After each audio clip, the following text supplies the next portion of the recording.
Naples nil, one Knoxville 3. This podcast we have not been looking forward to since the result went final. Just overall, not a great game from FC Naples, and I think we'd be kidding ourselves if we said otherwise.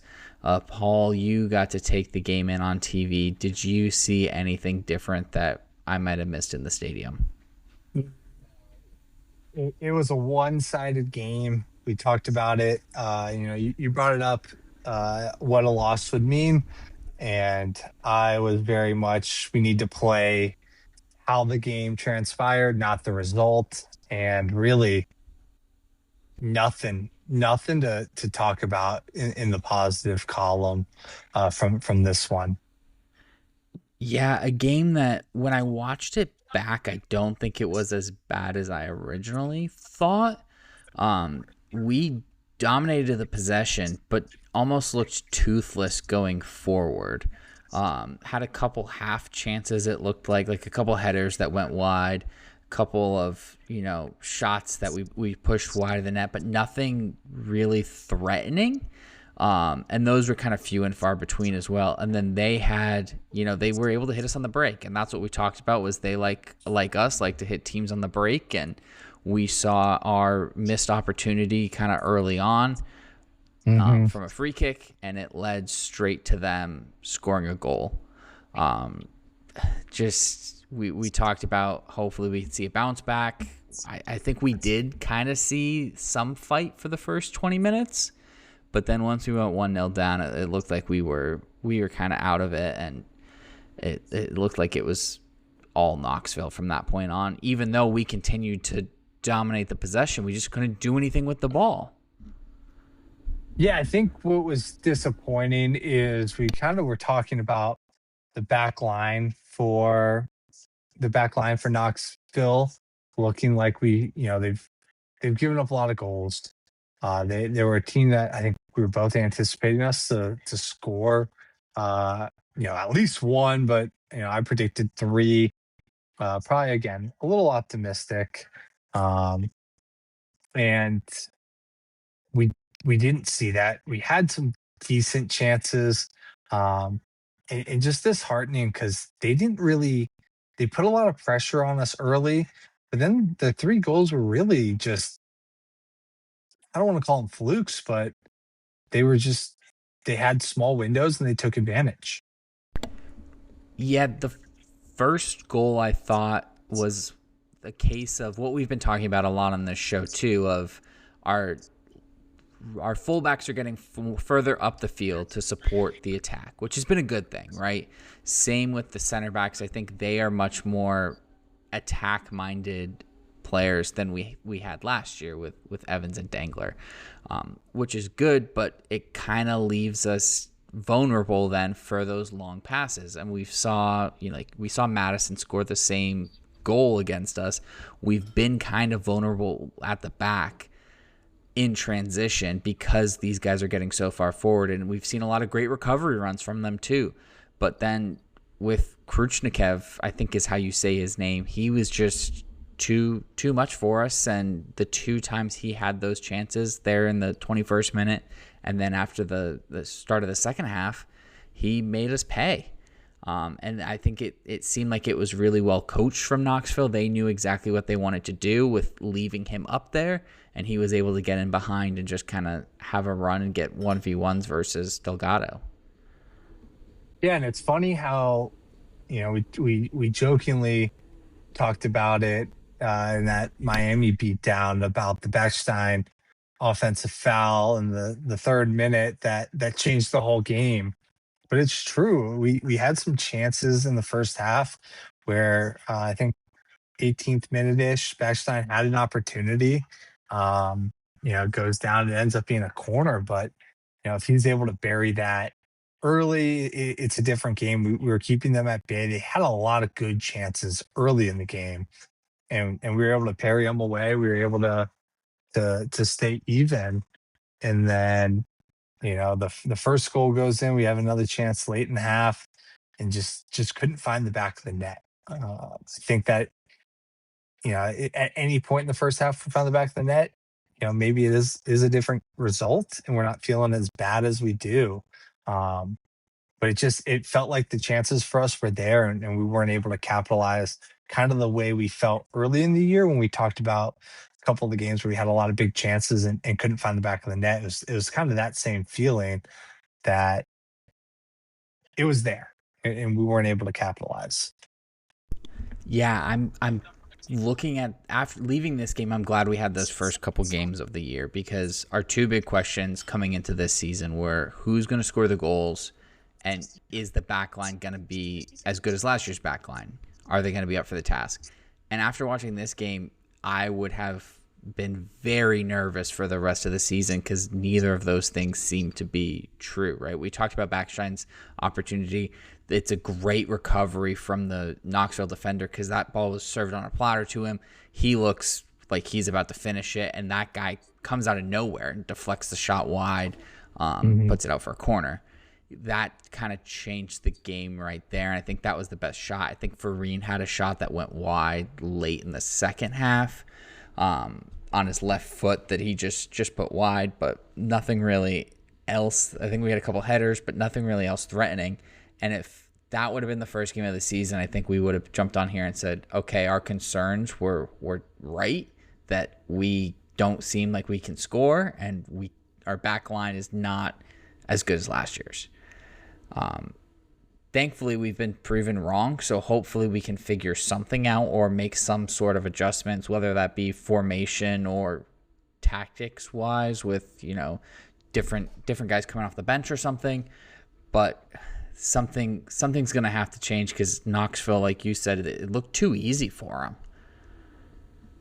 Yeah, I think my concern is I am concerned things are going to get worse before they get better.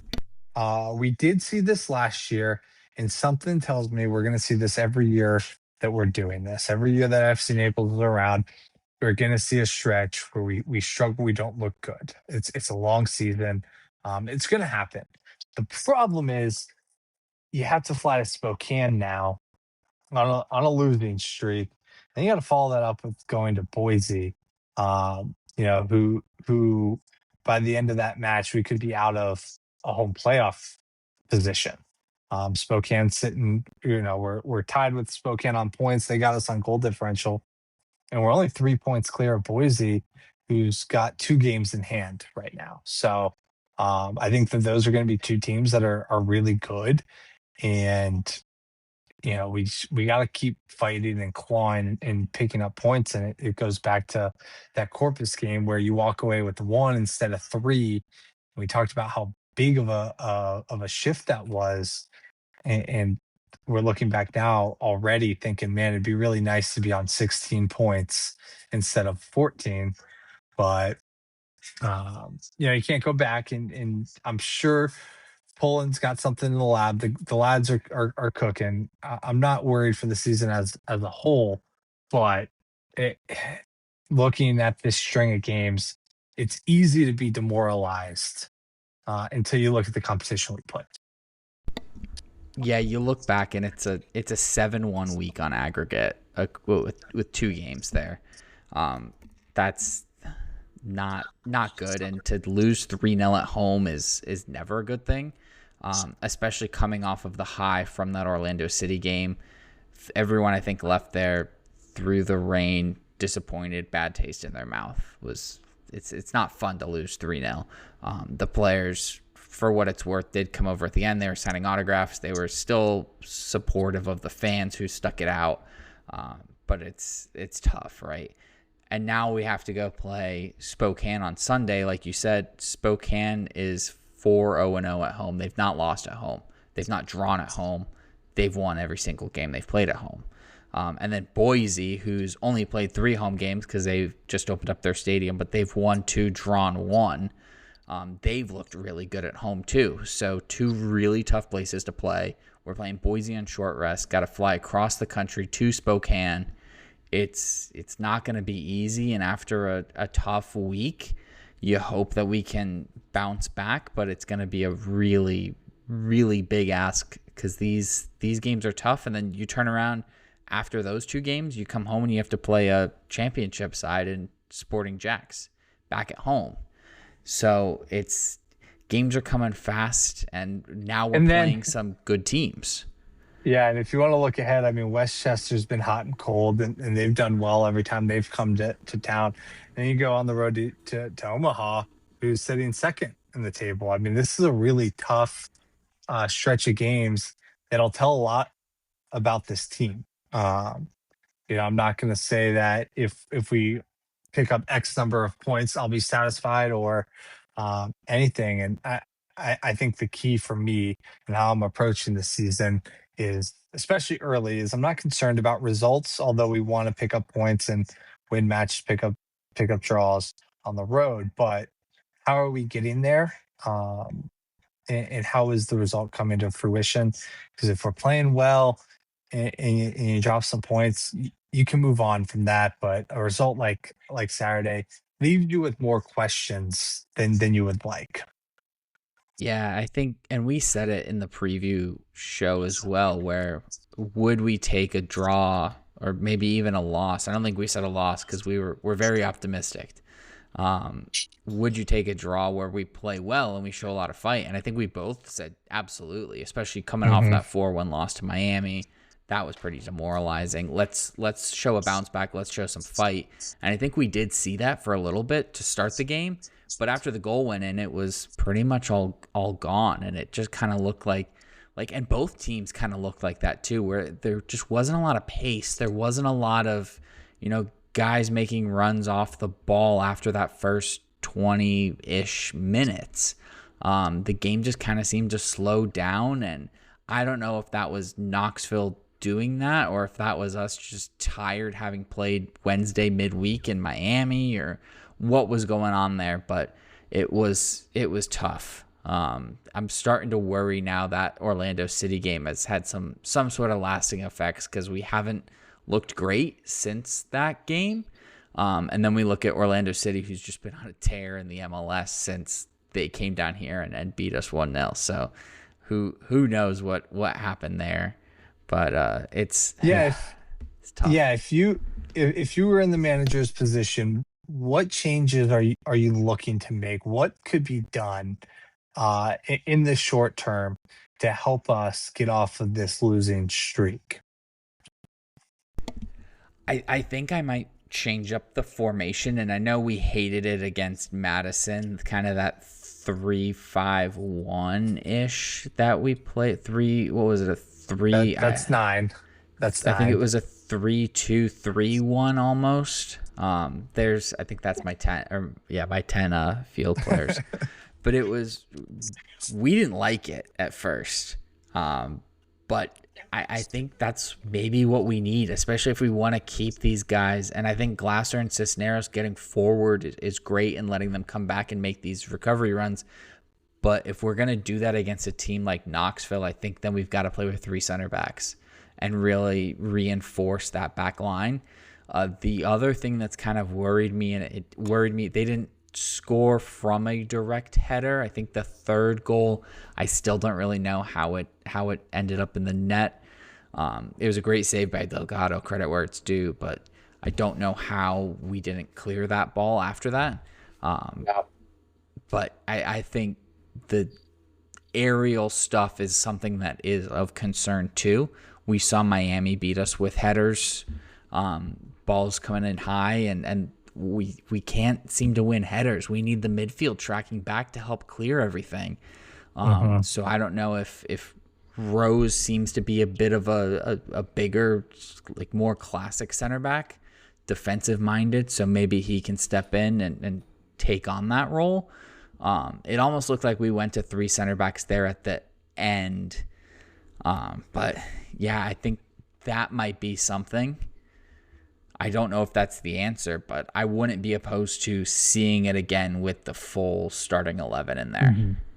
Yeah, and it is funny, and I think we both agree that it wasn't the best game. I think we're being a little harsh based on kind of what happened. If Delgado's a half step quicker, he gets that first save. I'm not remembering off the top of my head the second goal. Uh, if I remember correctly, there's not much the squad could have done to prevent the second goal from going in. But if that deflection goes anywhere else, the third goal doesn't go in. And I think our tone is different if this is a 1-0 loss. Even with as poorly as we played, I think you still got to go back to the drawing board, but it really is a game of inches. So then you look at the flip side, and Backstein gets that goal, early in the game, and if that header in the 90 plus one, finds the back of the net, that's flicked in instead of a mile wide. It's a different result. If that header goes in the 92nd minute, do you have a different tone on this podcast, do you think? And we lose 3-1? I don't think so, because the more I think about it too, like the stuff that's led to their goals was, our missed opportunities, or we've also been turning the ball over a lot in the midfield, and it's led to 1v1s versus Delgado. And we've just kind of left him and expected him to make the saves. And to his credit, he's done a fabulous job of that. We saw that early on against Sarasota, where we turned the ball over. He's got a 1v1, makes a save, pushes it wide. That kind of changed the game from that standpoint. But as we play better and better competition too in this league, I think we're starting to see there's a bit of a disparity within the league as far as where everyone kind of ranks, right? Our Sarasotas, no offense to them or offense to them, I don't really care at this point, aren't at the same level as, Madison, Knoxville, Spokane. Omaha, I would throw in there too. These guys seem to be the top of the table, and if we want to play with them, we've got to be as good, or if not better than them, week in and week out. And I think that's where we're going to really struggle. And we, like we said early on, we're going to have to execute every opportunity, and those are things we've been able to get away with kind of early in the season, but we're not going to be able to get away with against Spokane, Boise, Omaha, even Westchester. Maybe they're sitting in 8th right now. It's stuff like that. Those turnovers in the midfield, we can't keep turning the ball over, especially in our defensive third. Like, we've got to get that out of our system and stop doing that, because other teams are going to take advantage of it. Yeah, one of the concerning moments for me, and I talked about it as such a highlight early in the year, was it felt like we had multiple guys running to loose balls instead of, I know you're going to get the ball, I'm going to go upfield and you're going to play it up to me. And instead, it looked more like we had multiple guys going for the ball, which then, kills the flow of your offense, because now you got two guys in a 3-yard box. Where are you going to go next? And it makes you easier to defend. One guy can go now cover two people, and it makes the passing lane smaller. So that was, to me, where I was like, I don't love that. I think that was something we were doing so well. It's how we were able to push up forward. And that to me was like the concerning moment when I was seeing that take place. With that being said, as we move forward, I think that we're going to take a breath. We're going to get back into the training ground.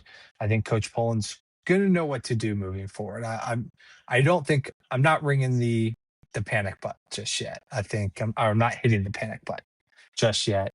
I think it's just a wake up call, and at some point we are going to wake up, and we're going to play the way that everybody in the organization knows that they can do. I don't think it's the wrong players, right? Like, I think we have the guys we need to compete. Yeah, I think you're right there. I think we've seen the talent of this squad so far. Like, these guys are really good players.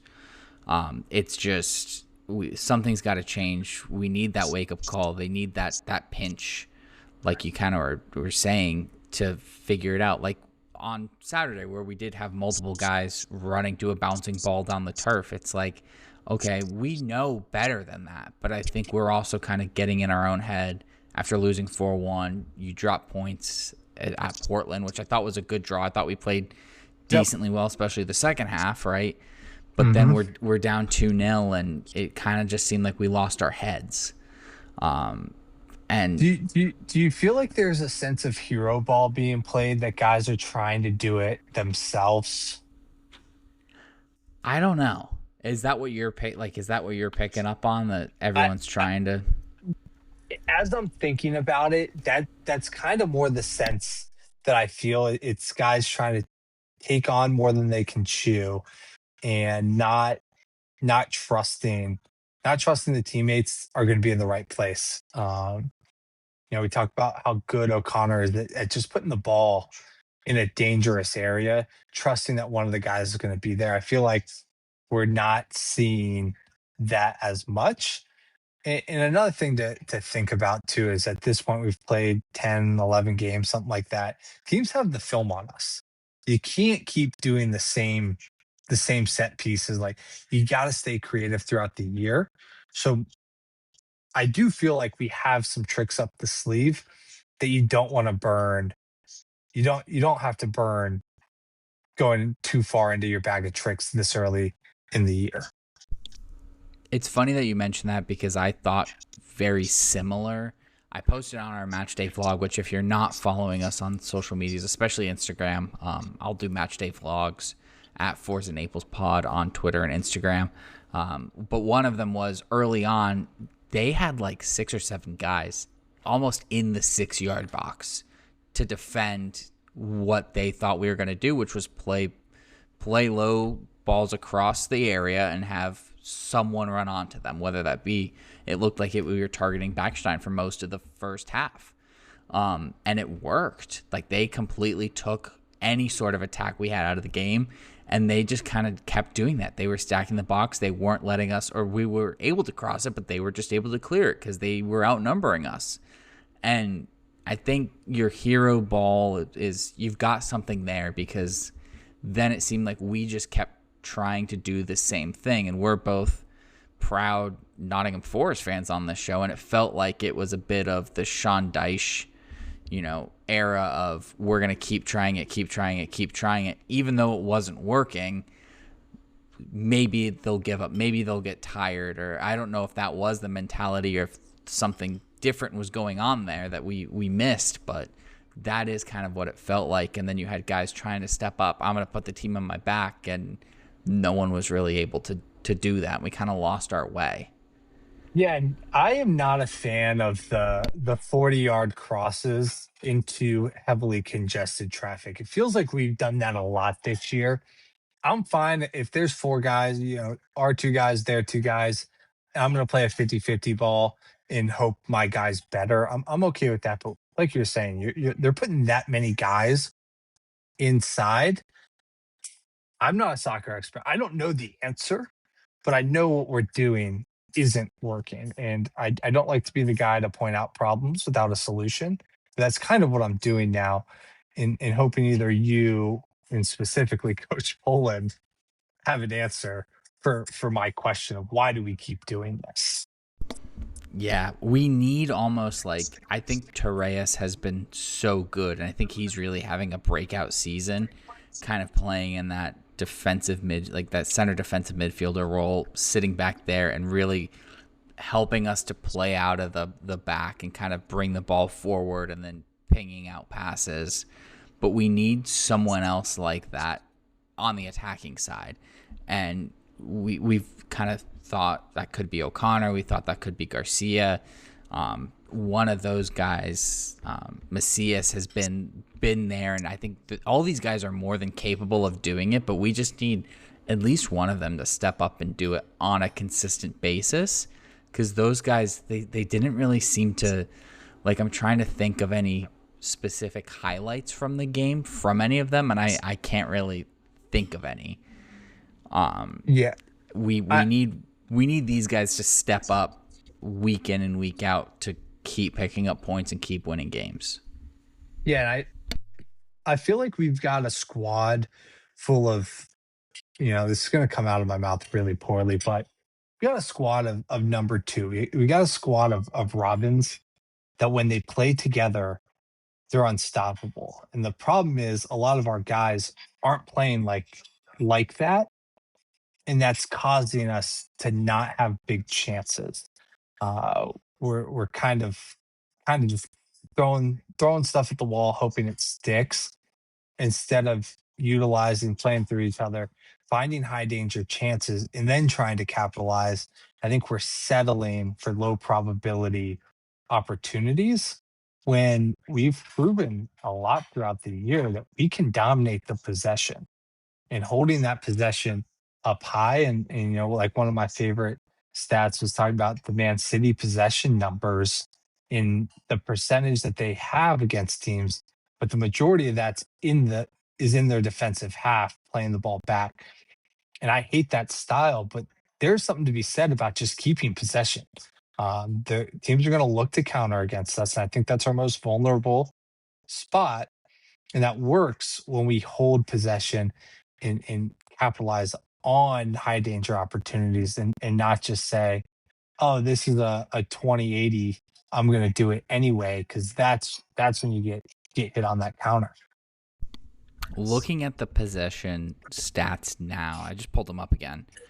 We had 64% of possession in this game. We had almost double the amount of passes that they had, at 338 completed passes, 8 corners, but and then 2 shots on target. Same amount of shots as them. We had 2 on target. They had 6. They had 3 big chances. They didn't miss any. We had 1 big chance, which I think was the Backstein one that we missed, and it was a great recovery by them. But that was it. We've dominated, like you said, we dominated the possession in this one. We just left ourselves too open on the counter, and we're kind of toothless in the final third. Couldn't get anything going. Mm-hmm. Yeah, I bet you it was the header in the 92nd minute. I bet that was the big chance. That could be too. I think Bechstein.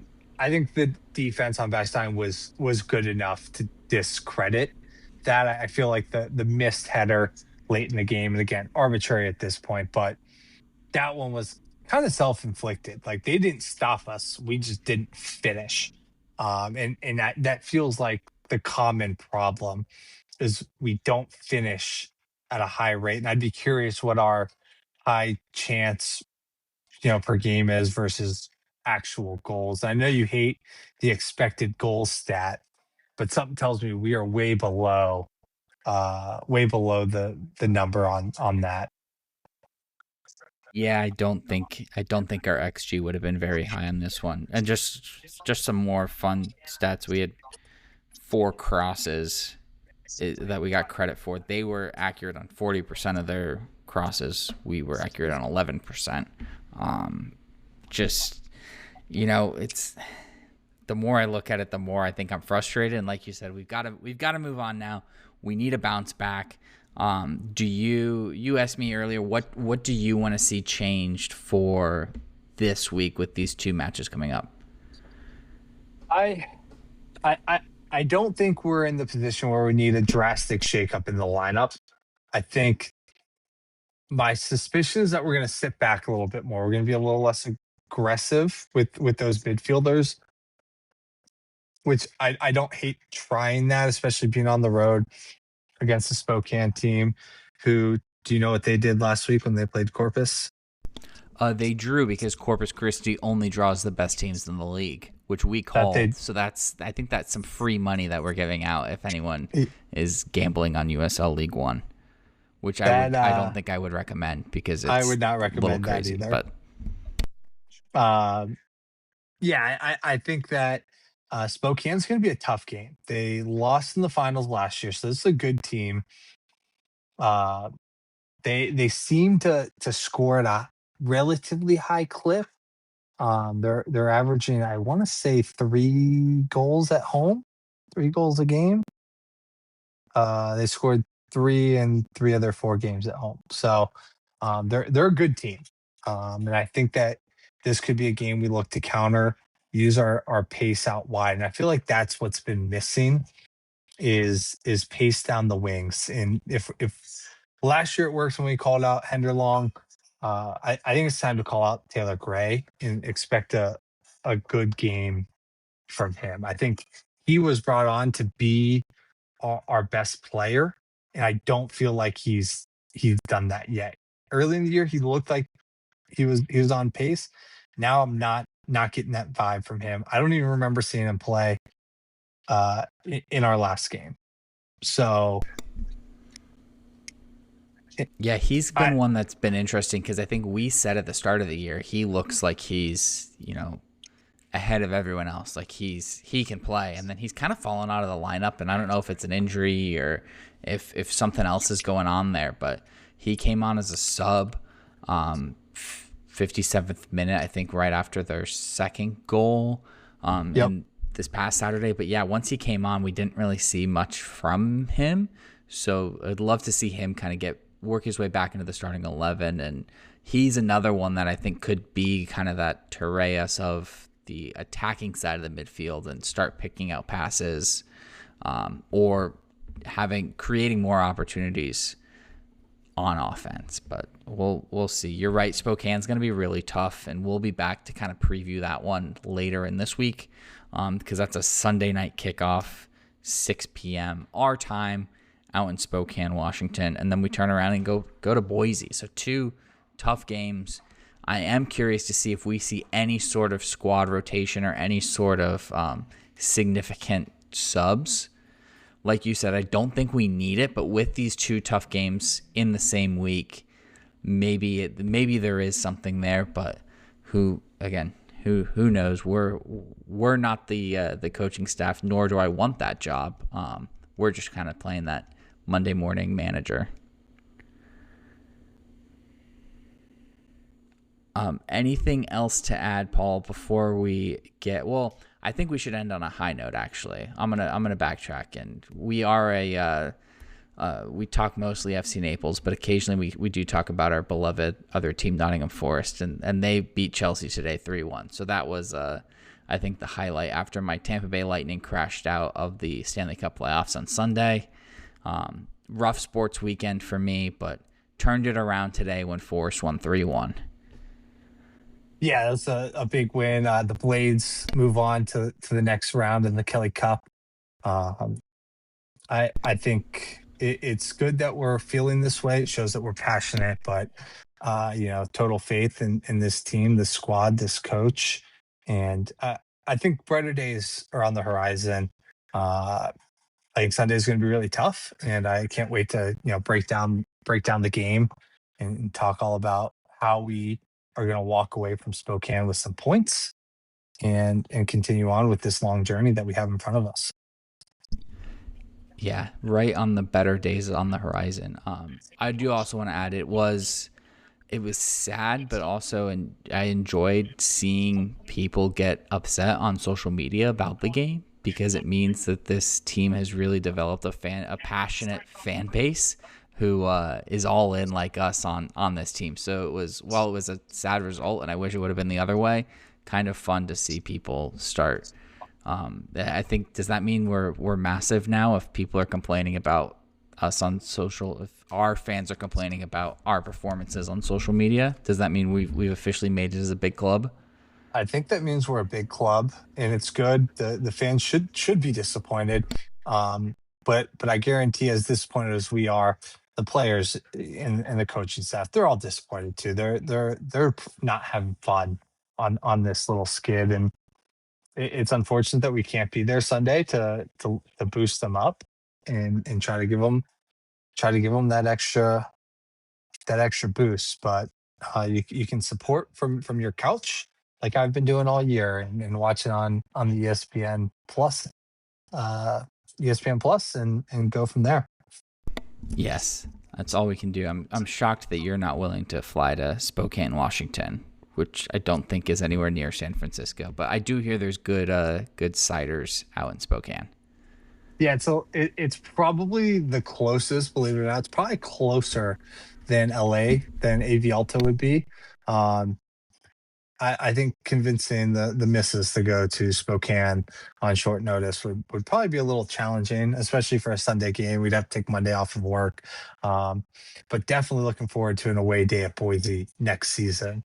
I hear that's a tremendous town, and from what we've seen, a tremendous environment out there. Yeah, it looks it's gonna be, we got our work cut out for them, but two pretty cool places to play out on the West Coast. And just to give everyone a heads up on this show, we bring you some breaking news, but it does look like CBS Sports Network has the game on May 13th against Boise. So we'll give you a week and a bit, almost 2 weeks, I guess, notice. Yep. Or about 10 days notice once this podcast actually comes out. So I guess it is more like a week, but to get that free trial of Paramount Plus or to subscribe to the CBS Sports Network for that one. But that, I think, is going to do it for us. We've got better days ahead.